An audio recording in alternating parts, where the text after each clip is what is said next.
Alright guys, I'm back again for another reading of Matthew. We're in chapter 10. We're going to jump right into it and see what I think of chapter 10. It starts off with a header, Jesus sends out the 12 disciples. And here we go. Jesus called his 12 disciples together and gave them authority to cast out evil spirits and to heal every kind of disease and illness. Here are the names of the 12 apostles.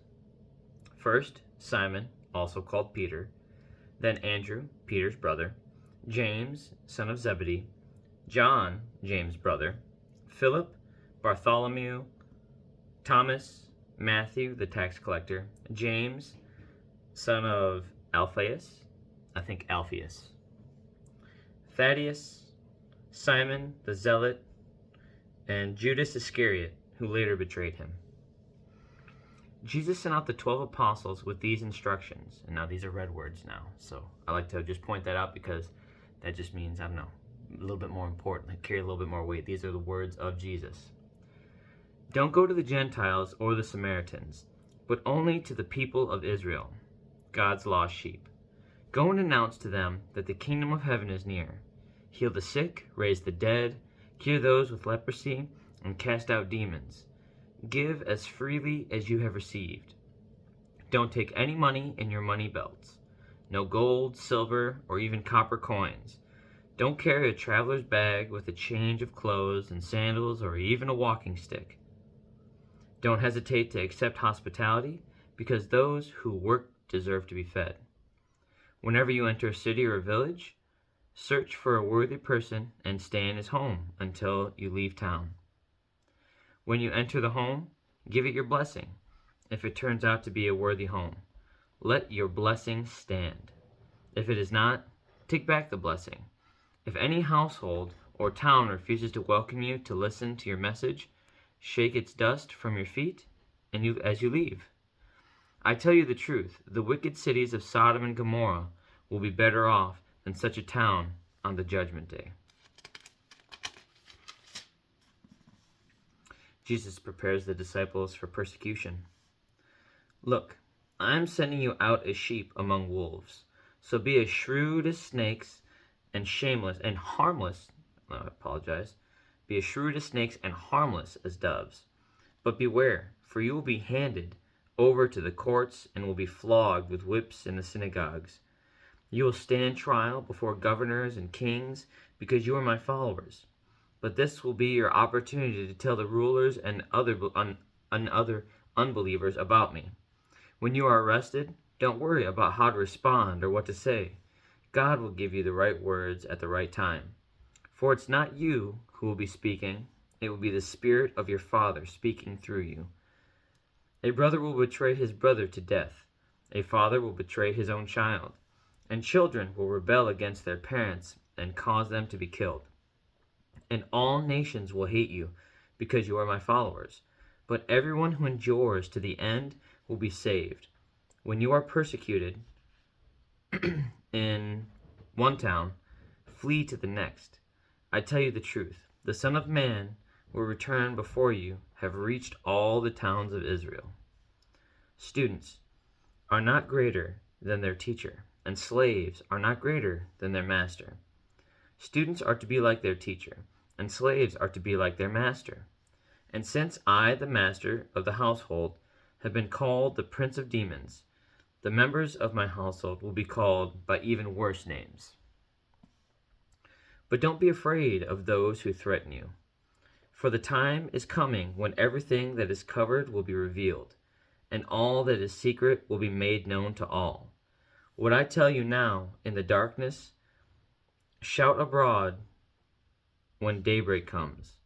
What I whisper in your ear, shout from the housetops for all to hear. Don't be afraid of those who want to kill your body. They cannot touch your soul.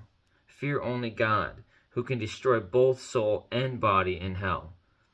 What is the price of 2 sparrows? 1 copper coin? But not a single sparrow can fall to the ground without your Father knowing it. And the very hairs on your head are all numbered. So don't be afraid. You are more valuable to God than a whole flock of sparrows. Everyone who acknowledges me publicly here on earth, I will also acknowledge before my Father in heaven. But everyone who denies me here on earth, I will also deny before my Father in heaven. Don't imagine that I came to bring peace to the earth. I came not to bring peace, but a sword.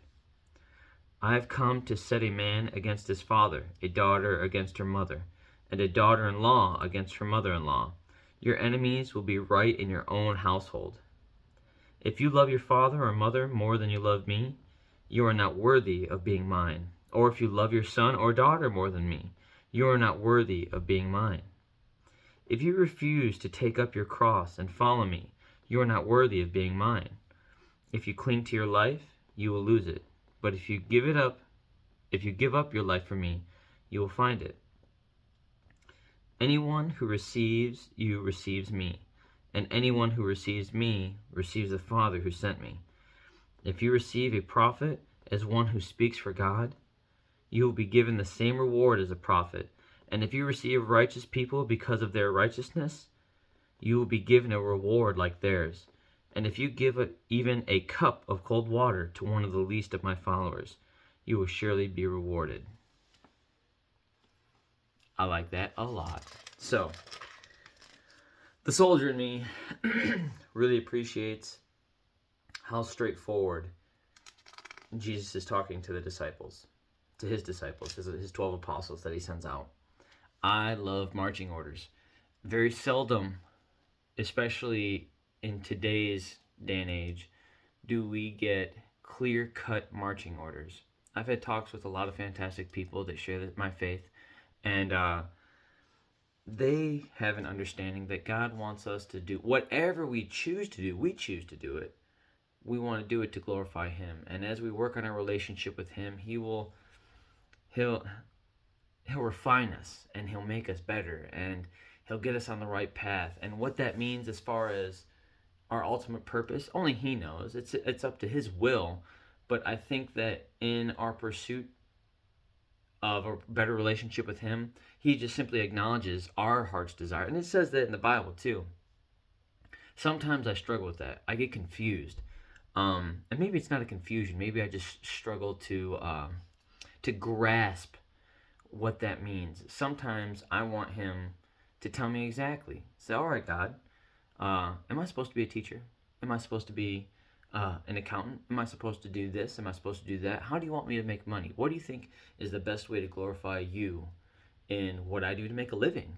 Especially as someone who provides for a family of 6, including myself.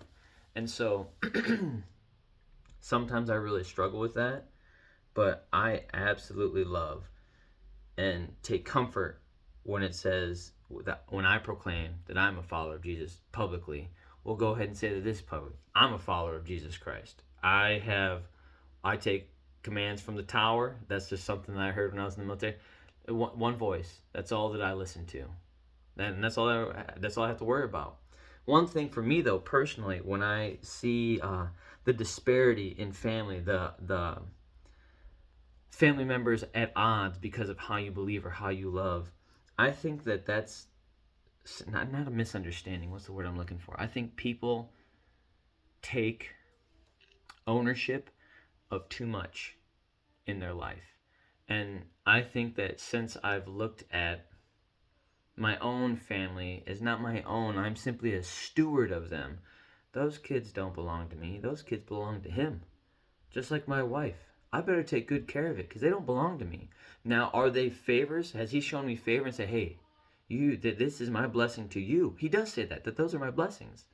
But I'm going to answer to Him if I don't take good care of the blessings He gave me. They gave it from Him. It's all from Him.